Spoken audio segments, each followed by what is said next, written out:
మీరు తెచ్చుకున్న గడ్డం ప్రసాద్ కుమార్ని ఇవాళ ప్రభుత్వం ఏర్పాటు చేసిన తర్వాత చూస్తే రూపాయి లేదు, ఒక్క రూపాయి లేదు. ఎవరికన్నా ఏమైనా చేయాలన్నా చేసే పరిస్థితి లేదు. అట్లాంటి పరిస్థితులల్లో మీరు తెచ్చుకున్న రాష్ట్ర ముఖ్యమంత్రి శ్రీ రేవంత్ రెడ్డి గారు అన్ని సంక్షేమ కార్యక్రమాలు పాత పద్ధతిలోనే కొనసాగిస్తూ కొన్ని బస్సు అనుకో 200 యూనిట్లు అనుకో లేకపోతే గ్యాస్ సిలిండర్ అనుకో కొన్ని మాత్రం తీసుకొని వచ్చిండు.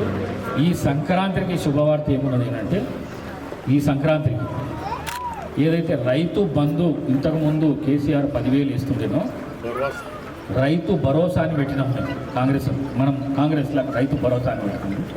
అది సంక్రాంతి రోజు ఎంత భూమి సాగు చేస్తే సాగు చేసిన భూమి 10 ఎకరాలు ఉండని 20 ఎకరాలు ఉండని 100 ఎకరాలు సాగు చేసిన భూమికి రైతు భరోసా ఈ సంక్రాంతికి ఇస్తుంది ఈ రాష్ట్ర ముఖ్యమంత్రి.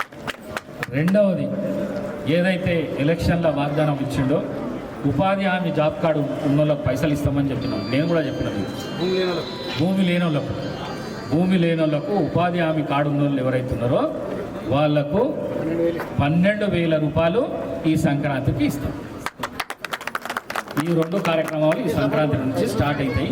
మరి అదేవిధంగా ఇండ్ల విషయానికి వస్తే సుధాకర్ రెడ్డి మాట్లాడుతూ చెప్పిండు 3,500 ఇండ్లు మనకు వచ్చినాయి అని చెప్పిండు. 3,500 కాదు, 12,000 ఇండ్లు వికారాబాద్లో వచ్చినాయి. 12,000 ఇండ్లు వచ్చినాయి. 12,000 ఇండ్లు ఫస్ట్ విడతలు వచ్చినాయి. మళ్ళీ నెక్స్ట్ విడతల మళ్ళీ వస్తాయి. అయితే మళ్ళీ 12,000 వస్తాయి. ఎవరికైతే జాగా లేదో ఆ జాగా కూడా ఇచ్చి ఇల్లు కట్టించే పరిస్థితి మనం వికారాబాద్లో తీసుకొని వచ్చుకుందాం తప్పకుండా. ఆ విధంగా ప్లాట్ ఇచ్చి ఇల్లు కట్టించే కార్యక్రమం ముందుకు తీసుకుందాము. మరి రేవంత్ రెడ్డి గారి ప్రభుత్వము, రేవంత్ రెడ్డి ముఖ్యమంత్రి గారు ఈ రాష్ట్రం కోసము అహర్నిశలు కృషి చేసుకుంటా పేదల సంక్షేమం కోసం, పేదల అభివృద్ధి కోసం పాటుపడుతూ ఇవాళ ప్రభుత్వాన్ని ముంగలు తీసుకొని పోతున్నాడు. సుధాకర్ రెడ్డి చెప్పినట్లు, మంజులమ్మ చెప్పినట్లు ఆయన ఆరోగ్యం కానీ నా ఆరోగ్యం కానీ మంచిగా ఉండాలి, మీకు సేవ చేయాలి అనే ఉద్దేశంతో ఉన్నాం. కాబట్టి దేవుణ్ణి, భగవంతుణ్ణి మిమ్మల్ని ఎట్లా కాపాడమని అడుగుతారో, మీ ఆరోగ్యాలు ఎట్లయితే మంచిగా పెట్టమని అడుగుతారో అట్లనే మా ఇద్దరు ఆరోగ్యాలు కూడా మంచిగా పెట్టమని మీరు రోజు దేవుణ్ణి ప్రార్థించాలని చెప్పేసి కోరుకుంటూ సెలవు తీసుకుంటారు.